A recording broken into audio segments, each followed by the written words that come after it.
NCP আর জামাত 2013 সালে জামাত অত্যন্ত শক্তিশালী ছিল।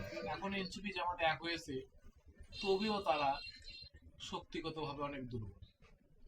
জামাতের রাজনৈতিক কৌশল হলো আওয়ামী লীগকে ঠেকাও, এনসিপির রাজনৈতিক কৌশল হলো আওয়ামী লীগকে ঠেকাও, বিএনপির রাজনৈতিক কৌশল হলো এনসিপি জামাতকে ঠেকাও। এখন বিএনপিকে জামাত গুরুত্ব দিচ্ছে না। তারা মনে করতেছে আমরা 67টা আসন তো পাইছি, অনেক কিছু করছি। সামনে বছরে 67টা আসন কে 7টাও থাকবে না, এটাও বিএনপি দখল করে নেবে। ক্ষমতায় জামাত এখনো আসে নাই, এনসিপি এখনো ক্ষমতায় আসেনি। আওয়ামী লীগের সবাই দেশে রয়ে গেছে, 2, 4, 10 জন, 500, 1000 বা 10,000, 20,000 লোক দেশ থেকে পালিয়ে গেছে। এত বড় একটা সংগঠন, 10,000, 20,000 নেতার কোনো ভ্যালু আছে? সবাই আর জীবিত আছে, কেউ তো মরেনি।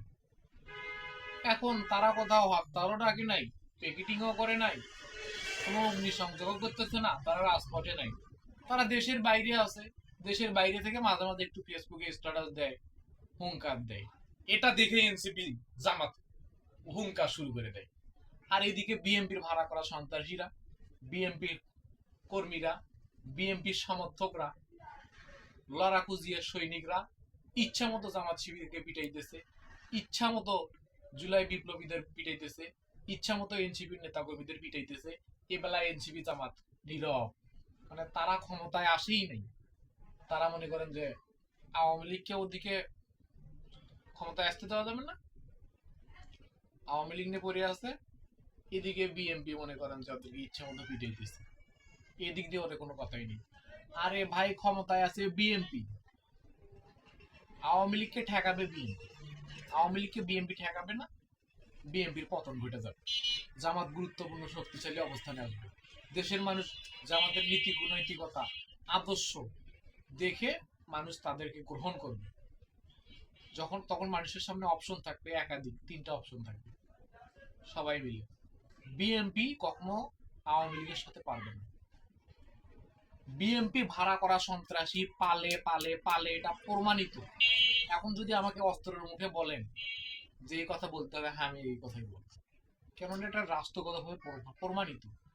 আওয়ামী লীগ সন্ত্রাসী দমন করে, সন্ত্রাসকে জিম্মি করে রাখে, নিজেদের ভেতরে যেগুলো আছে সেগুলোকে চিহ্নিত করে সিস্টেম অনুপাতে তাদেরকে রাখে।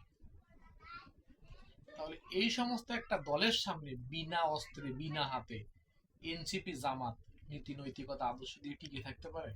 কোনোভাবে সম্ভব না। এটা বাংলাদেশের রাজনীতিতে এটা সম্ভব না। আওয়ামী লীগকে রাজনীতি করার সুযোগ দেখ, বিএনপি লড়বে আওয়ামী লীগের সাথে, জামাত লড়বে বিএনপির সাথে, তে বিএনপির সাথেও লড়ে না, আওয়ামী লীগের সাথেও লড়ে না, চুপ করে আছে। 67টা আসন পাইছি না, দেশ উদ্ধার করে ফেলছি।